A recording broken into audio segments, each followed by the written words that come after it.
Boa noite. Boa noite. O rodízio mais rigoroso em São Paulo provocou uma reação ilegal de alguns motoristas. Eles encontraram um jeito de burlar a fiscalização. Nossa equipe encontrou placas adulteradas e gente que tentou esconder os números do radar.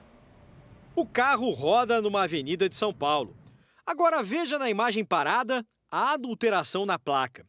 Com fita isolante, o F virou E, um 3 virou 8 e o último número foi coberto. Com placa final par, o veículo não podia ir para a rua hoje, com o rodízio ampliado na capital paulista.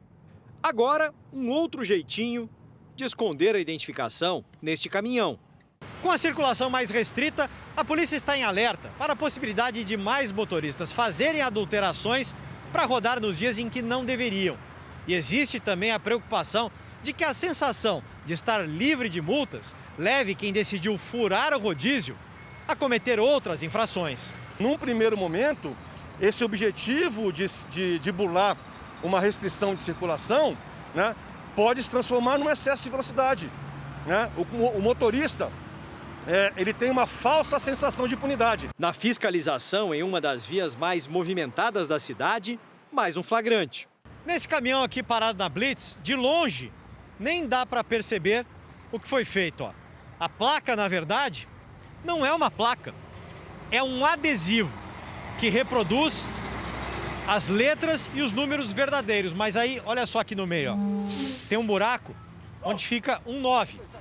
E aí não dá para saber se é 9 ou se é 3. Adulterar a placa é uma infração gravíssima, com 7 pontos na carteira. Multa de R$ 293 e pode levar à apreensão do veículo. Esta advogada alerta que a fraude é também um crime. Ele vai responder também criminalmente. E esse crime, ele não está previsto no Código de Trânsito. Ele está previsto no Código Penal. Uma conduta simples, como muitos acabam pensando e por isso que arriscam. Veja agora outros destaques do dia. Nelson Teich deixa o Ministério da Saúde após impasse sobre cloroquina. General Pazuello assume interinamente o cargo. Veja quando receber a segunda parcela do auxílio emergencial. Laboratório americano diz ter descoberto anticorpos 100% eficaz contra o coronavírus.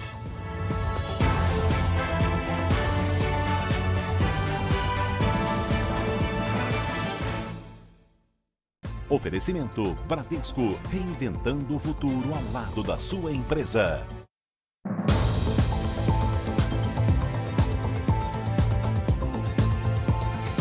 Doze assaltantes fizeram um arrastão num prédio em São Paulo. Dos 12 apartamentos, 7 foram roubados. Um detalhe curioso, os ladrões usaram máscaras e álcool em gel durante o assalto. Os moradores deste prédio, num bairro nobre da Zona Sul de São Paulo, estavam todos em casa por volta das 9 da manhã, quando 4 homens entraram se passando por funcionários de uma obra. Eles entraram sem serem percebidos, né? Que a movimentação de pessoas entrando e saindo do prédio era muito grande, devido a essa reforma. Foi um arrastão. 12 homens invadiram o condomínio e, de imediato, cortaram o circuito de monitoramento. 7 apartamentos foram arrombados. Moradores e funcionários, aproximadamente 20 pessoas, foram todas levadas para um dos apartamentos e lá mantidas reféns. Enquanto isso, os assaltantes vasculhavam os outros andares em busca de cofres e dinheiro vivo. Segundo a polícia, eles conheciam bem a rotina do prédio e sabiam onde procurar. As pessoas acham que todo mundo tem fortunas em casa, ela falou que não tinha. E ela deu tudo que ela tinha de dinheiro com ela. É assustador que num prazo muito curto levaram quase todos os bens deles, né? Chamou a atenção deste morador uma preocupação dos criminosos. Estavam usando máscara, todos usando máscara, mas não era uma máscara para não identificar, uma máscara mesmo para Covid. Eles usaram álcool gel, usaram tudo, né? Para o delegado, a quadrilha que está foragida é experiente, com assaltantes entre 30 e 40 anos. Demonstra a audácia deles, né, para entrar num prédio sabendo que ali estavam os moradores. Tanto que eles entraram fortemente armados, intimidaram, subjugaram as vítimas. Em todos os apartamentos tinha pessoas dentro. Golpes financeiros pela internet sempre aconteceram, mas segundo a Febraban, que representa os bancos, houve um salto de 45% nas tentativas de crimes virtuais durante a quarentena. Por isso, fique bem atento. Sem trabalho por causa da quarentena, Aaron buscou um empréstimo. O maquiador preencheu o cadastro no site que ele acreditava ser de uma financeira. 40 minutos depois, recebeu uma mensagem. Crédito aprovado, mas ele precisava pagar supostos custos e taxas para liberar a senha de recebimento do dinheiro. Teremos que fazer um pagamento único para que eu possa ser gerado uma senha master única para que eu possa fazer a liberação total do seu crédito, ok? Aaron fez 8 depósitos em diferentes contas, até perceber que foi vítima de uma quadrilha de estelionatários. Eu ouvia que tinham vários telefonemas sendo recebidos, sendo gerados ao mesmo tempo e confirmação de depósito. Então, se trata de uma quadrilha muito bem articulada. Fabiola não se tornou vítima por pouco. Ela desconfiou da mensagem que pedia o pagamento pelos custos de motoboy e registro do contrato de empréstimo em 6 cartórios diferentes do Rio de Janeiro. Da onde eu vou tirar quase R$500 para pagar de motoboy e de 6 cartórios? Não tenho esse dinheiro. Aí ela falou, então o seu contrato está cancelado. Desde o início da quarentena, a Federação Brasileira dos Bancos registrou um aumento de 45% nas tentativas de golpes virtuais. Os especialistas alertam para a tática dos criminosos que criam sites falsos para enganar as vítimas ou enviam códigos, e-mails e mensagens com links maliciosos que facilitam o roubo de dados. A ideia é que não se responda a contatos por parte de instituições financeiras ou mesmo contatos por parte de empresas, mas sim que parta da pessoa o contato a essas instituições financeiras. O advogado ainda explica que rastrear o dinheiro pago aos golpistas é sempre complicado. Pelo menos 12 pessoas morreram numa operação policial no Complexo do Alemão, no Rio de Janeiro. Segundo os moradores, o tiroteio foi intenso e teve até bombas. A explosão foi de uma granada. A fumaça e a destruição foram registradas pelos moradores. Eu nunca vi isso aqui destruído. O intenso tiroteio na comunidade Nova Brasília causou pânico nas primeiras horas do dia no Complexo do Alemão. Veículos blindados ocuparam o morro e teriam batido em carros que estavam na rua. Caveirão passou levando os 2 carros. O confronto foi entre policiais do Batalhão de Operações Especiais e traficantes. A polícia tentava localizar o paiol do crime. Hoje a casa foi encontrada e 8 fuzis foram apreendidos, além de drogas e granadas. Em outro complexo, vizinho ao Alemão, na Maré, houve comemoração de criminosos. Um dos chefes do tráfico na região está em liberdade. Segundo o Tribunal de Justiça do Rio, Michel de Souza Malveira foi solto porque teve direito à progressão de regime e também por apresentar bom comportamento. O traficante deixou ontem o complexo de Jericinó, sorrindo e usando máscara. Voltou para a comunidade onde comandava a venda de drogas e foi recebido com queima de fogos. Quando foi preso em 2012, Bill era um dos criminosos mais procurados do Rio e enfrentou a polícia com fuzil, pistola e granada. A Covid no Brasil hoje são 218.223 casos da doença e 14.817 mortes. 824 com registro nas últimas 24 horas. 84.970 pacientes já se curaram da doença e 118.436 estão em acompanhamento neste momento. Entre os países mais afetados pela Covid-19, o Brasil é o que registra o menor número de casos por milhão de habitantes. A Espanha tem 5.868 casos por milhão de habitantes, seguida por Estados Unidos, com 4.479, depois vem a Itália, com 3.702, Reino Unido, na sequência, 3.489, depois a Rússia, 1.801, e aí o Brasil, com 1.028 casos por milhão de habitantes. O Distrito Federal definiu que a retomada do comércio vai ser feita em 3 blocos. O calendário ainda não foi divulgado. No Rio Grande do Sul, shoppings e outros centros comerciais em algumas cidades já estão abertos. Vamos até Canoas com a Luíse Baini. Quais são as condições para isso? Luíse, boa noite. Olá, boa noite. As lojas precisam adotar medidas sanitárias para funcionar, além de fornecer equipamentos de proteção individual para os trabalhadores. Os provadores de roupas, os bufês de restaurantes, as áreas de alimentação, lazer e recreação ainda não podem reabrir. Os estabelecimentos comerciais de todo o estado estavam fechados desde o fim de março. E agora, cada cidade vai poder decidir, levando em conta a capacidade do sistema de saúde e a transmissão da Covid-19.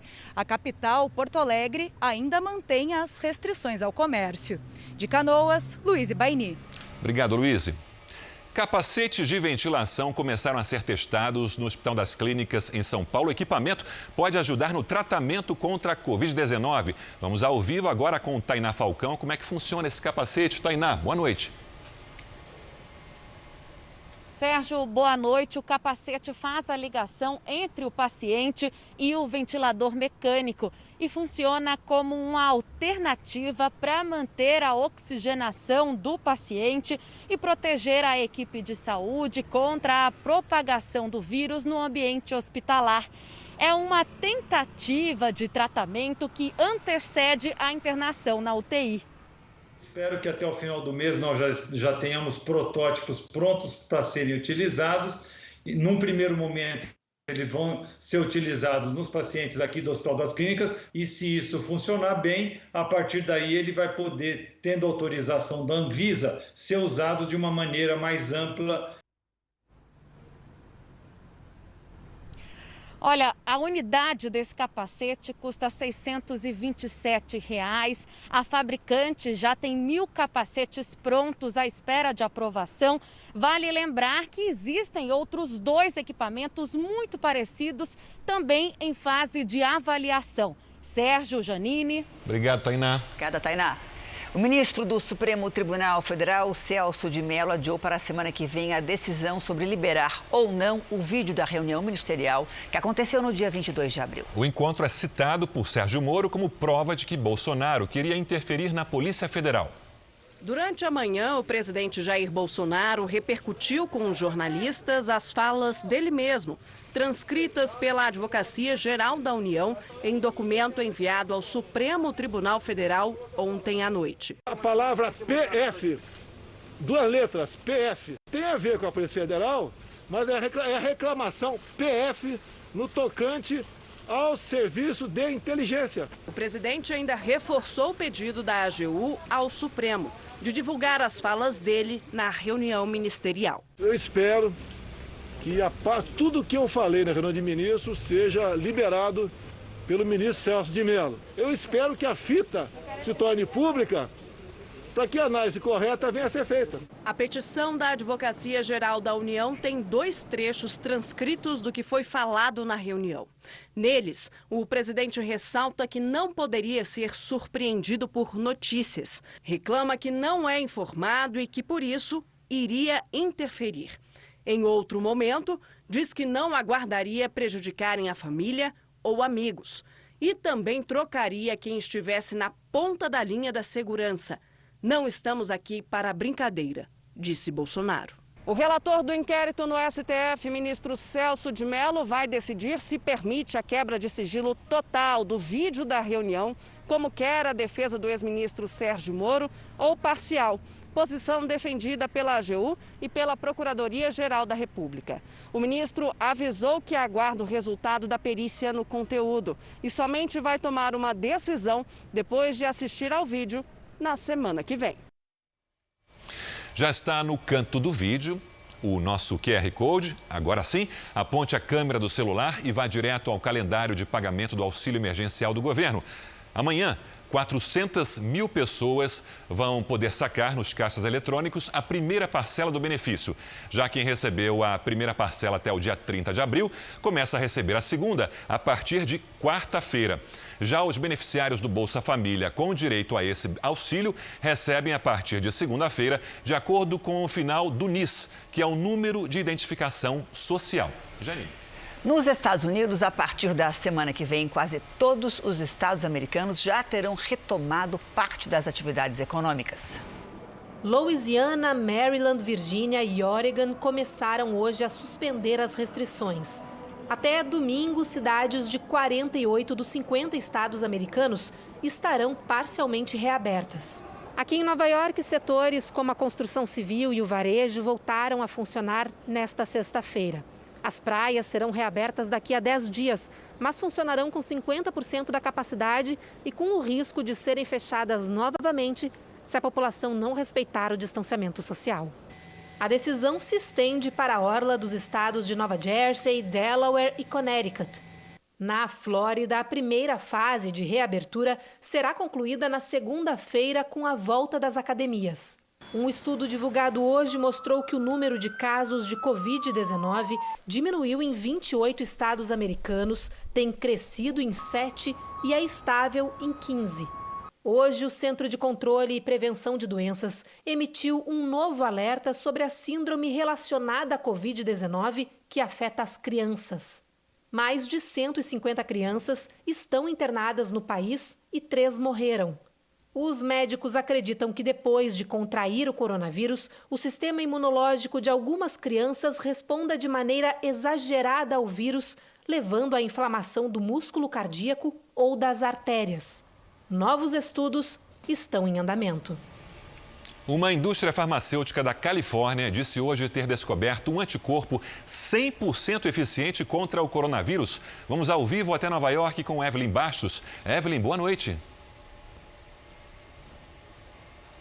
Oi, Sérgio, muito boa noite para você, boa noite a todos. Olha, a empresa diz ter encontrado o anticorpo capaz de blindar o nosso organismo e, assim, evitar a contaminação pelo novo coronavírus. Os cientistas examinaram milhões de anticorpos e acabaram identificando aqueles que se ligam à proteína da Covid-19 e que demonstraram 100% de eficácia para bloquear a entrada do vírus nas células humanas. As ações da farmacêutica chegaram a subir mais de 240% com a divulgação da notícia. Agora, o possível tratamento ainda precisa ser aprovado pelo órgão que regulamenta a saúde aqui nos Estados Unidos. E se isso acontecer, a farmacêutica diz que tem capacidade de produzir até 200 mil doses por mês. Eu volto com vocês, Sérgio e Janine. Tomara que dê certo. Obrigado, Evelyn. Boa notícia. Obrigada, Evelyn. Países da Europa continuam tomando medidas para relaxar o isolamento de forma gradual. Muitos comemoram um avanço no combate à pandemia. Poder sair na rua com tranquilidade. Essa foi a realidade na Eslovênia, primeiro país a anunciar o fim da pandemia na Europa. A Dinamarca também comemorou um dia sem nenhuma morte pela doença. A Alemanha e a Áustria deram mais um passo para a volta da normalidade com a reabertura de bares e restaurantes.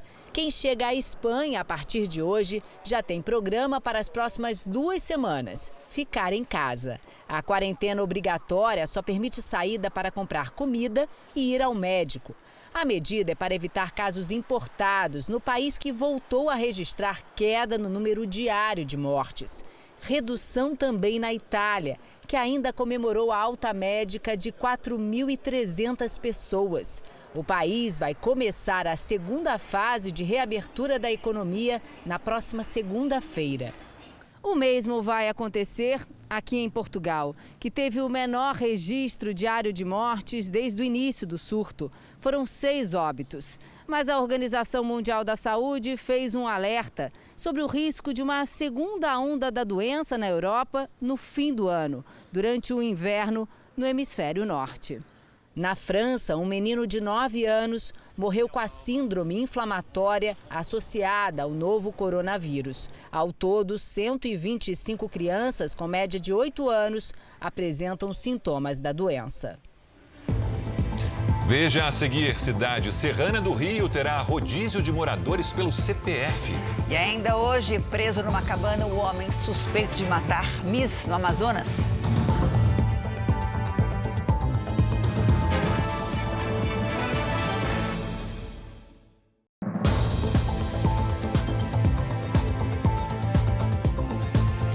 Durou 28 dias o trabalho de Nelson Teich no Ministério da Saúde. Após desentendimentos com o presidente Bolsonaro, o agora ex-ministro deixou o cargo. A demissão foi anunciada pelo próprio ministério ao meio-dia. Nelson Teich tinha retornado do Planalto, onde se encontrou por menos de 15 minutos com o presidente. Uma nota de apenas 4 linhas informou a exoneração. Mas a rota de colisão com Bolsonaro já estava desenhada havia dias. A passagem de exatos 28 dias de Nelson Teich aqui pelo Ministério da Saúde foi marcada pelo esforço de pacificar questões que acabaram levando a divergências entre seu antecessor, Henrique Mandetta, e o presidente Bolsonaro. Nelson Teich tentou moderar temas como, por exemplo, o do distanciamento social para conter o contágio da Covid-19. Mas aí ele desagradou o outro lado, o dos secretários de saúde. No início da semana, o ministro foi surpreendido com um decreto do presidente Bolsonaro que tornava essenciais os serviços das academias, barbearias e salões de beleza. Tratar isso como essencial é um passo inicial, que foi uma decisão do presidente que ele decidiu isso aí. Isso aí saiu hoje, isso. Ele acabou de falar com o Alvorada. Falou agora. Queria saber se isso passou pelo Ministério da Saúde? Decisão de? Quem é manicure, academia? Salão de beleza, barbearia. Salão de beleza e academia. Isso passou pelo Ministério da Saúde? Não, isso aí não é... Acho que isso... Não passou, não é atribuição nossa, isso aí é uma decisão do presidente. Mas foi a divergência em torno da adoção da cloroquina o ponto mais crítico que levou à demissão. Como estou exigindo a questão da cloroquina agora também. Se o Conselho Federal de Medicina decidiu que pode usar cloroquina desde os primeiros sintomas, por que o governo federal, via ministro da Saúde, vai dizer que é só em caso grave? Eu sou comandante, eu sou presidente da República para decidir. Para chegar para qualquer ministro e falar o que está acontecendo. E a regra é essa, o norte é esse. O ministro havia assumido posição pública contra a aplicação da cloroquina em pacientes em estágio inicial da Covid-19 e decidiu não recuar da posição considerada técnica. No meio da tarde, num rápido pronunciamento, Nelson Teich não escondeu a emoção que o fez declarar a assessores ser hoje o pior dia de sua vida.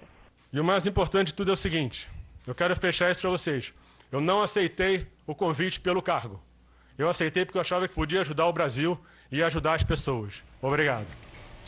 Apesar das divergências, a demissão de Nelson Teich foi uma surpresa para o presidente Bolsonaro. Ele ainda estuda nomes para ocupar o cargo e só deve anunciar o substituto na semana que vem. Na saída do Palácio da Alvorada de manhã, Jair Bolsonaro, ao conversar com apoiadores, respondeu a uma mulher sobre o uso da cloroquina em pacientes com a Covid-19. Hoje, o Ministério da Saúde recomenda apenas a medicação para os casos graves da doença. O protocolo deve ser mudado hoje, Amém. Porque o Conselho Federal de Medicina diz que pode usar desde os primeiros sintomas. Pelo segundo dia seguido, o presidente Jair Bolsonaro e Nelson Teich se reuniram no Palácio do Planalto. A conversa era para tratar do uso da cloroquina em pacientes com coronavírus. Mas, diante do desgaste dos últimos dias, surgiu um pedido de demissão do ministro. Entre os motivos para a saída, o médico falou com o presidente sobre a pressão do cargo em meio a uma pandemia e até o início de depressão. No Ministério da Saúde, Teich fez um rápido pronunciamento. A vida é feita de escolhas e eu hoje escolhi sair. Digo a vocês que dei o melhor de mim nesses dias que eu tive aqui, nesse período. Não é uma coisa simples estar à frente de um ministério como esse num período tão difícil. Agradeço ao meu time que sempre esteve ao meu lado, sempre. Esse é o trabalho de um grande time, conduzir a saúde é o trabalho de muita gente, de um grande time. E eu tenho aqui a honra e o prazer de ter estado ao lado dessas pessoas que, como eu repito, sempre estiveram do meu lado, sempre me apoiaram e sempre trabalharam intensamente por esse país. A saída de Nelson Teich ocorre no momento em que o país tem registrado um aumento do número de mortes provocadas pelo coronavírus. Agora, o presidente da República vai precisar de mais um ministro em meio a uma crise de saúde. A médica Nice Yamaguchi, que esteve num evento no Palácio do Planalto nesta sexta-feira, chegou a conversar com Bolsonaro. Mas, segundo fontes do Palácio do Planalto, não será a substituta. Outro nome citado e que não vem com força dessa vez é o do almirante Antônio Barra, presidente da Anvisa, Agência Brasileira de Vigilância Sanitária. O secretário executivo do Ministério da Saúde, general Pazuello, assume a função interinamente, mas Bolsonaro não pretende nomear ele de forma definitiva. O deputado Osmar Terra, médico e ex-ministro da Cidadania, surge mais uma vez como cotado para o cargo. A saída de Nelson Teich não era esperada pelo Palácio do Planalto. O presidente não havia começado a pensar no nome de um substituto. Auxiliares de Jair Bolsonaro explicam que nos próximos dias o presidente vai começar a analisar quem vai assumir o Ministério da Saúde. O próprio governo entende que não há mais espaço para erros.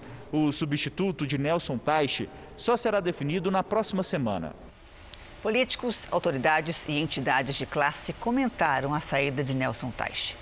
O líder do DEM, deputado Efraim Filho, criticou o trabalho do ex-ministro. Parte sem deixar nenhuma saudade. A impressão que fica, inclusive, é de que ele nunca assumiu realmente as suas funções.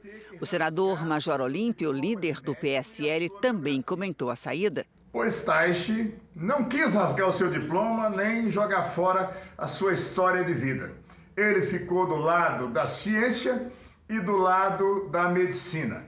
O líder do governo na Câmara, Major Vitor Hugo, disse que o momento é de cuidar do Brasil. Mas o governo vai seguir em frente. O governo tem duas prioridades nesse momento de crise, que é preservar as vidas e salvar os empregos. Então são duas vertentes, uma vertente sanitária e uma vertente econômica. Em nota, o Conselho Nacional de Secretários de Saúde, o CONAS, manifestou alta preocupação e disse que a instabilidade e a falta de ações coordenadas e claras são inimigas da saúde e da vida.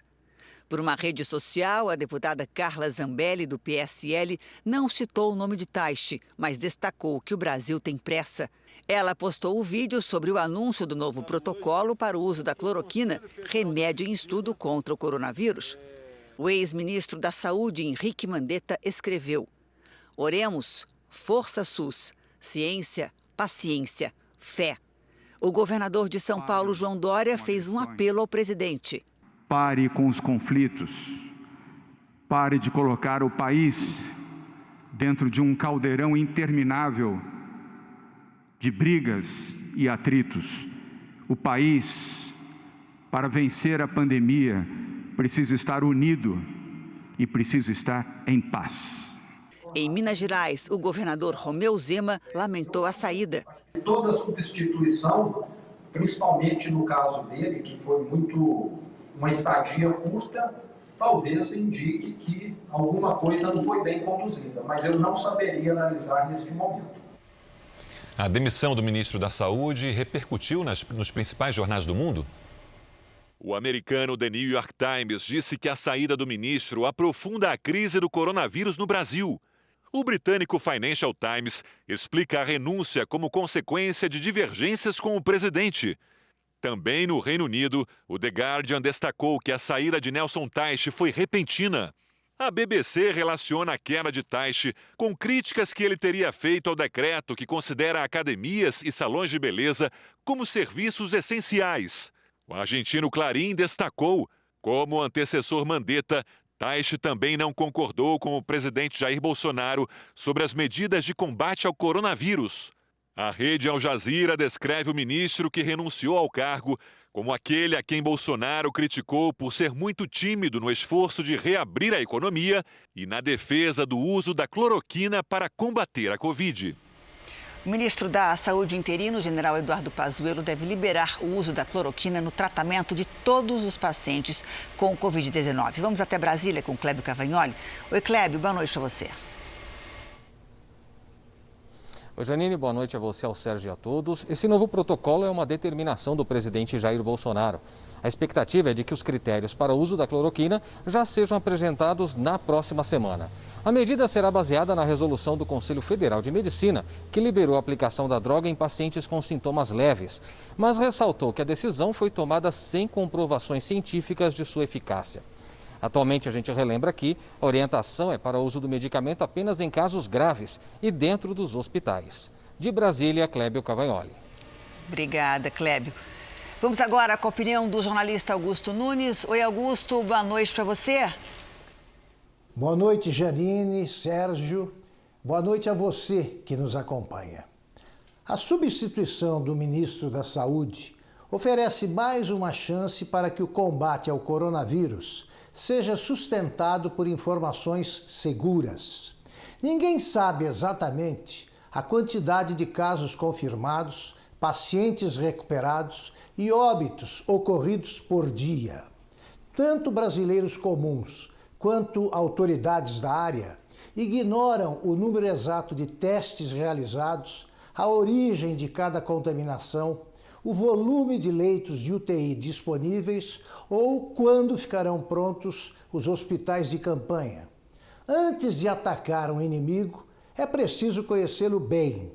A indigência estatística só reforça a obsessão pelo isolamento, que paralisa regiões sem um único caso de Covid-19.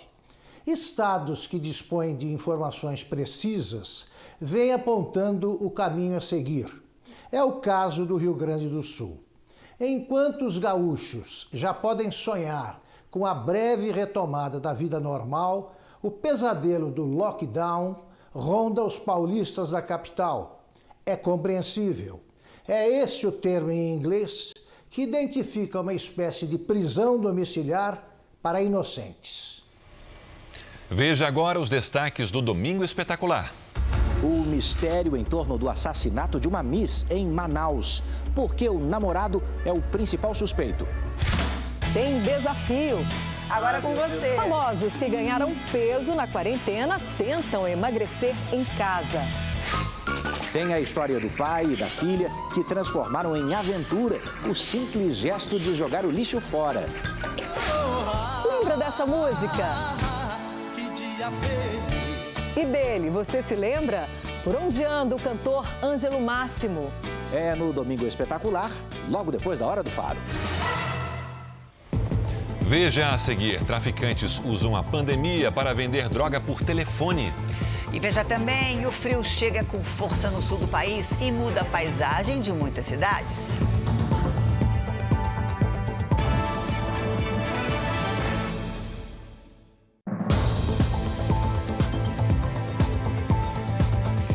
A circulação de pessoas em Teresópolis, na região serrana do Rio, vai ficar mais restrita e controlada pelo CPF. A cidade tem 474 casos confirmados e 12 mortes. Nas ruas de Teresópolis, a população já se acostumou com as máscaras obrigatórias há mais de um mês. Mas agora vai ter que se adaptar às medidas ainda mais restritivas. A partir de hoje, fica proibida a circulação de pessoas na cidade das 11 da noite até às 5 da manhã. O toque de recolher é o passo inicial do que a prefeitura chama de lockdown parcial, o primeiro do estado do Rio. Na segunda-feira, começam também as restrições durante o dia. Será o número do CPF que vai definir quem pode circular nas ruas aqui de Teresópolis. Será uma espécie de rodízio. Os moradores com o documento final par só circulam em dias pares e aqueles com final ímpar também só podem sair de casa em dias ímpares. A medida vai durar pelo menos 8 dias e só não vale para os trabalhadores de serviços considerados essenciais. Esses terão que se cadastrar na prefeitura para ganhar o passe livre, mas o rodízio tem dividido opiniões. Estão falando para a pessoa ficar em casa, mas quem que vai resolver nossos problemas? Eu acho muito importante, porque tem que fazer esse tipo de coisa, porque tem muitas pessoas brincando, né, que não está levando a sério, e é coisa séria. Os moradores da cidade terão que sair com documento com foto e o número do CPF. As autoridades de segurança pública vão fazer a fiscalização e quem descumprir a regra pode ter que pagar multa de R$ 130. Uma coisa é gravíssima, a população tem que entender esse sacrifício nosso agora para que a gente possa voltar à nossa vida normal o quanto antes. E em Lauro de Freitas, na Grande Salvador, foi decretado toque de recolher para tentar conter o avanço do coronavírus. A medida começa a valer agora à noite. Felipe Costa ao vivo. Como é que vai funcionar a nova regra, Felipe? Boa noite. Oi, Sérgio. Boa noite para você, boa noite para quem assiste ao Jornal da Record. A gente fala aqui de uma das entradas da cidade de Lauro de Freitas, onde foi montada uma barreira, já um congestionamento de carros, porque só morador que comprovar o endereço pode passar e deve ir direto para casa. Pelos próximos 9 dias, os moradores ficam impedidos de circular pelas ruas entre 8 da noite e 5 da manhã. O comércio também fica fechado, inclusive supermercados. Só farmácias e unidades de saúde de emergência têm autorização para funcionar. A fiscalização é feita pela Guarda Municipal e pela Polícia Militar. Quem desobedecer será encaminhado à delegacia. Até o momento, a cidade tem 160 casos confirmados de Covid-19 e 5 mortos. Outros 10 municípios aqui da Bahia também já decretaram toque de recolher. Sérgio Janini. Obrigado, Felipe. Foi preso o homem suspeito de matar a namorada finalista do Miss Amazonas. Ele estava desaparecido desde a última segunda-feira, aliás, segunda-feira é o dia do crime, por sinal. Vamos ao vivo com a repórter Natália Teodoro. Natália, boa noite. Boa noite, Sérgio. O Rafael Fernandes Rodrigues foi encontrado pela Polícia Militar em Pacaraima, no estado de Roraima, na fronteira com a Venezuela. Ele estava numa cabana, numa área de mata e tentou fugir. Nós tivemos acesso a um vídeo que mostra ele sendo levado pela PM. A polícia acredita que ele tenha matado Kimberly Mota por ciúmes, já que ela queria o fim do relacionamento. Kimberly tinha 22 anos e foi finalista do concurso de Miss Amazonas no ano passado. Ela foi morta a facadas no apartamento de Rafael. A polícia do Amazonas está a caminho de Roraima para trazer Rafael aqui para Manaus, onde o inquérito foi instaurado. Os policiais devem chegar lá amanhã. Janine, Sérgio. Obrigado, Natália. O Sindicato dos Médicos do Ceará denunciou uma suposta pressão que profissionais da saúde estariam sofrendo de gestores de hospitais. Médicos estariam sendo orientados a atestar mortes suspeitas de Covid-19 sem os exames adequados. A denúncia vem com um pedido de ajuda ao Ministério Público. A entidade afirma que médicos foram pressionados por gestores de hospitais públicos a atestar a causa de morte de pacientes como suspeita de Covid-19, sem que exames adequados tenham sido feitos. Mas os profissionais não querem se expor. Por isso, o sindicato pediu que a Procuradoria do Estado abra um canal direto para que os denunciantes possam encaminhar provas ou depoimentos anonimamente. Temos um prazo de 5 dias, para eles nos mandar isso aí, e oficiamos também a Secretaria de Saúde do município e a Secretaria de Saúde do Estado para que eles se manifestem sobre essa denúncia, e também ao CREMEC, para que o CREMEC diga se recebeu alguma denúncia nesse sentido e nos encaminhe nomes, documentos, qualquer tipo de prova para que possa subsidiar uma ação por parte do Ministério Público. Um procedimento extrajudicial já foi instaurado. O estado do Ceará tem quase 1.600 mortes por coronavírus. A Assembleia Legislativa do Ceará também se pronunciou e pediu acesso aos documentos que forem enviados ao Ministério Público. Os deputados querem investigar se há uso político dos dados de mortes. Nós estamos oficiando ao Ministério Público para que o sindicato, através do seu presidente, venha dizer quem é que está denunciando e quem são os médicos que estão se submetendo a essa pressão. E quem está pressionando? São pessoas, vidas, homens, mulheres que estamos perdendo. Não são números, não são estatísticas. E isso é inadmissível sob qualquer ponto de vista. Usar de uma maneira equivocada, de uma maneira intencionalmente dolosa, qualquer tipo de subinformação. O governo do Ceará afirma que os atestados de óbitos seguem as normas e padrões e que são confirmados por exames laboratoriais. Nós temos absoluta convicção de que todos os óbitos documentados no nosso sistema são absolutamente adequados.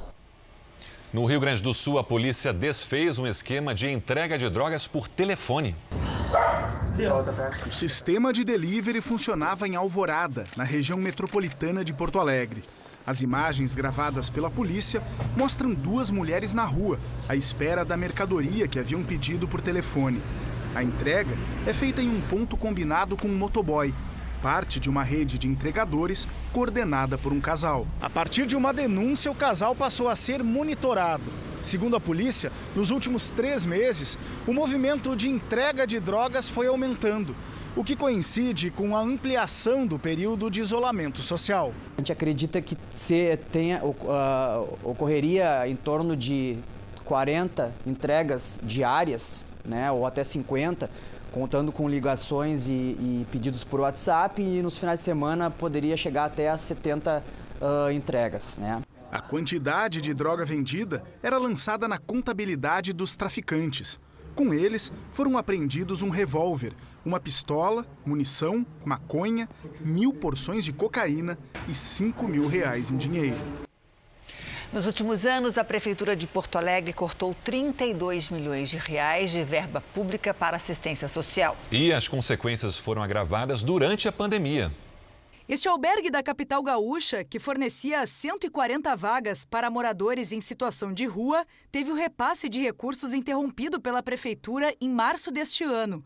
A administração pública rompeu o contrato com a entidade que administrava o local, pegando todos de surpresa.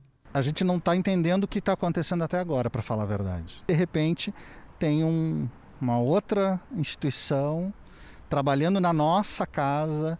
Hoje, o local é administrado por uma outra entidade social que assinou convênio com a Prefeitura e oferece 80 vagas a moradores em situação de rua, uma queda de 60% na ocupação. Segundo os balanços contábeis da Prefeitura, analisados pela nossa reportagem, houve uma perda acumulada de 32 milhões de reais desde 2016 nos investimentos em políticas de assistência social. Só no ano passado, a queda foi de 15 milhões e 700 mil reais. Outros projetos sociais têm sido afetados, como o grupo Cozinheiros do Bem, que distribui alimentos há mais de 5 anos. Os voluntários colocaram pias portáteis em diferentes pontos da cidade para que os moradores de rua pudessem higienizar as mãos, uma das principais recomendações de médicos para prevenir o coronavírus. Só que a Prefeitura se negou a fornecer água. Então a gente está gastando dinheiro dos voluntários, do voluntariado do projeto para abastecer água, dinheiro que poderia ser utilizado na compra de alimentos. A gente coloca sabonete líquido e álcool gel e dessa forma a gente está conseguindo amenizar um pouco do sofrimento dessas pessoas que infelizmente não podem fazer parte do hashtag Fica em Casa. A Prefeitura de Porto Alegre afirma que não reduziu os investimentos na área social e que durante a pandemia abriu mais de 150 vagas em abrigos, ampliação do auxílio moradia e de centros de distribuição de alimentos. Disse ainda que há 34 espaços de higiene em praças e parques que oferecem detergente, água sanitária e papel. As pias portáteis instaladas pela ONG citada na matéria podem gerar aglomerações e assim aumentar a transmissão da doença. Num esquema envolvendo empresários corruptos e ex-governadores, milhões de reais foram desviados dos cofres públicos e vários políticos foram presos no Rio de Janeiro. Neste momento, o Ministério Público Federal apura se o pagamento de propina em troca de contratos ainda é uma rotina no estado. Um está preso e o outro foragido. Em comum, a estreita relação desses dois empresários com governadores que administraram o Rio nos últimos 14 anos. Segundo a Lava Jato no estado, Mário Peixoto e Arthur Soares, conhecido como Rei Arthur, têm o mesmo método nas relações comerciais. Pagam propina em troca de contratos milionários com o poder público. O Ministério Público Federal descobriu que Peixoto e Rei Arthur usaram a mesma empresa em um paraíso fiscal para repassar vantagens indevidas a políticos. As investigações apontam que a primeira operação foi para pagar dirigentes esportivos na compra de votos para as Olimpíadas do Rio. A outra transação teria sido a compra de 2 coberturas nesse prédio em Miami, na Flórida. Cada um custou $1 milhão, o equivalente a quase 6 milhões de reais. O presente luxuoso, decorado e de frente para o mar, foi dado pelos empresários ao ex-deputado Paulo Melo, preso ontem. Para os procuradores, a generosidade garantiu ao grupo a renovação de contratos assinados com a organização social IDR, administrada por Luiz Roberto Martins. Em uma interceptação telefônica autorizada pela Justiça, em 9 de abril, Luiz Roberto Martins comenta sobre a facilidade de Mário Peixoto em fechar contratos emergenciais em meio à pandemia e chama propina de 500 mil a R$1 milhão de cachezinho. A troca de comando no governo do estado não garantiu, segundo a Lava Jato, proteção aos cofres públicos. Os grandes fornecedores criam empresas que são administradas por operadores financeiros para fraudar contratos. Para os especialistas, os mecanismos de controle não têm sido eficientes para detectar os desvios. O sistema público está corroído. O que a gente precisa é rever os órgãos de controle, fazendo com que eles não tenham mais nenhuma ingerência política e tenham realmente uma autonomia. O governo do estado do Rio disse que os contratos assinados com as empresas investigadas serão auditados pela Controladoria Geral do Estado. A defesa de Sérgio Cabral informou que o ex-governador não assinou contratos com o empresário Mário Peixoto enquanto esteve à frente do governo. Os advogados de Paulo Melo consideram a prisão descabida. As defesas de Mário Peixoto, Luiz Fernando Pezão e Luiz Eduardo Martins não retornaram ao nosso contato. A última madrugada foi de frio intenso no sul do país. Em alguns lugares, a temperatura foi frio, ficou abaixo de zero. Os campos da Serra amanheceram cobertos pela geada. Pelo menos 10 cidades de Santa Catarina registraram temperaturas negativas. Em São Joaquim, deu até para fazer bonecos de gelo. As pastagens ficaram congeladas em Lages. Em Urupema, o frio chegou a 4,6 graus abaixo de zero e produziu belas paisagens. A cidade costuma registrar as temperaturas mais baixas do país, mas desta vez empatou com Bom Jardim da Serra. A geada foi consequência da chegada de uma massa de ar polar que derrubou as temperaturas em toda a região sul do Brasil. O frio também castigou a Serra Gaúcha. Em São José dos Ausentes, os termômetros marcaram 1 grau, mas a sensação térmica foi ainda mais baixa, chegou a 5,8 graus negativos. O centro-sul do país teve a segunda onda de frio do ano. Em Florianópolis, foi a manhã mais gelada do ano, com 10,4 graus. Boa noite, Lidiane. Eu já estou tremendo de frio aqui. Como é que vai ficar o final de semana? Frio, viu, Janine? Bota frio nisso. Mais frio. Boa noite para você, para todo mundo. Outras cidades, inclusive do sul e do sudeste, podem registrar o dia mais frio do ano neste sábado. Amanhã, geada nas serras do sul e nevoeiro no interior de Santa Catarina e no Paraná. No sudeste, chove e as temperaturas ficam baixas na maior parte da região. De Goiás até Roraima, sol e pancadas à tarde. Nada de chuva entre o Rio Grande do Sul e Mato Grosso e também no interior da Bahia. No litoral do Nordeste, a chuva é fraca e o risco de deslizamentos diminui em Salvador. Nas serras gaúcha e catarinense, 1 grau negativo logo cedo. No Rio de Janeiro, chove e faz 23. Em Teresina e em Macapá, sol e chuva, com máximas de 33 e 31 graus. Em São Paulo, o tempo abre só no domingo e o frio continua. Amanhã, máxima de 21 graus. Obrigada, Lidiane. Bom fim de semana para você. Grandes agências de publicidade defendem que as marcas devem ouvir e falar com os consumidores para compreender a mudança de valores durante a pandemia.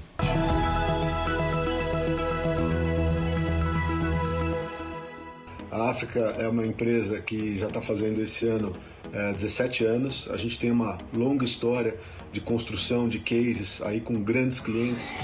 Hoje em dia, a gente está vivendo um grande desafio de passar por essa pandemia, um dos momentos mais difíceis da história do país, onde as marcas estão tendo que escutar muito o consumidor para poder entender o que está acontecendo com ele, porque tem uma grande mudança de valores e as marcas precisam entender essa conversa, precisam entender essas mudanças para que elas possam se comunicar da maneira correta e oferecer serviços e produtos que estejam alinhados com esse novo momento que todos nós estamos vivendo e aprendendo sobre ele. A pandemia do coronavírus deixou evidente um problema mundial: a dependência de suprimentos fabricados na China. Japão, Estados Unidos e Europa já começaram a se empenhar para diversificar a oferta de equipamentos. Durante a pandemia, a China chegou a interromper o fornecimento ao exterior de produtos hospitalares, como máscaras e respiradores. Depois, ainda passou a cobrar mais caro por eles. Diversos países reclamaram não só do preço, mas da qualidade. Lotes vendidos à Europa foram devolvidos e as autoridades pediram reembolso. Também na Europa, antes da pandemia, era certo que a rede de internet 5G no Reino Unido seria fornecida à chinesa Huawei. Agora, o Partido Conservador pressiona o premier Boris Johnson a encontrar outra solução. Na Ásia, o Japão deu um passo ousado e ofereceu mais de 11 bilhões e meio de reais para multinacionais que queiram transferir as fábricas ao território japonês. O primeiro-ministro Shinzo Abe também propôs cerca de 1 bilhão de reais para empresas que queiram se mudar da China para outro país asiático. Os recursos seriam disponibilizados na forma de subsídios e empréstimos. A reação internacional começou a incomodar a China. Segundo a revista Forbes, funcionários e membros do Partido Comunista Chinês estão preocupados com o volume de empresas estrangeiras que podem se retirar de lá. A revista americana especula que uma companhia como a Apple, por exemplo, que fabrica boa parte de seus componentes na China, pode se mudar de país, conforme as notícias da pandemia. Os Estados Unidos, um dos principais parceiros comerciais dos chineses, pretendem responsabilizar Pequim pelas perdas causadas pelo coronavírus. Também na China, o número de casos do coronavírus pode ser muito maior do que foi divulgado pelo governo. Oficialmente, foram mais de 84 mil casos da Covid-19 na China. Mas, segundo dados vazados da Universidade de Tecnologia de Defesa da cidade de Changsha, o número de casos pode chegar a 640 mil. O país completou hoje um mês sem registro de mortes, com 91 pacientes em tratamento. Mas em Wuhan, cidade onde surgiu o vírus, 11 casos assintomáticos da doença foram detectados. O medo de uma nova onda de infecções é o mesmo da Coreia do Sul, que registrou 29 novos casos. 17 deles estão ligados a bares do distrito de Taiwan, conhecido pela vida noturna agitada em Seul. Pesquisadores da Universidade de Oxford, na Inglaterra, estão animados com os resultados em macacos de uma vacina em teste contra o coronavírus. A vacina, que também já é testada em humanos, fez com que os animais conseguissem desenvolver anticorpos 28 dias depois da aplicação. Quando exposto ao vírus, o organismo dos macacos impediu que ele chegasse aos pulmões. Os primeiros dados sobre o desempenho em humanos devem sair em junho. O Jornal da Record termina aqui. A edição de hoje na íntegra e também a nossa versão em podcast estão no Play Plus e em todas as nossas plataformas digitais. E à 00:30 tem mais Jornal da Record. Fica agora com a novela Apocalipse. Boa noite para você. Se cuida. Bom fim de semana. Boa noite e a gente se vê amanhã.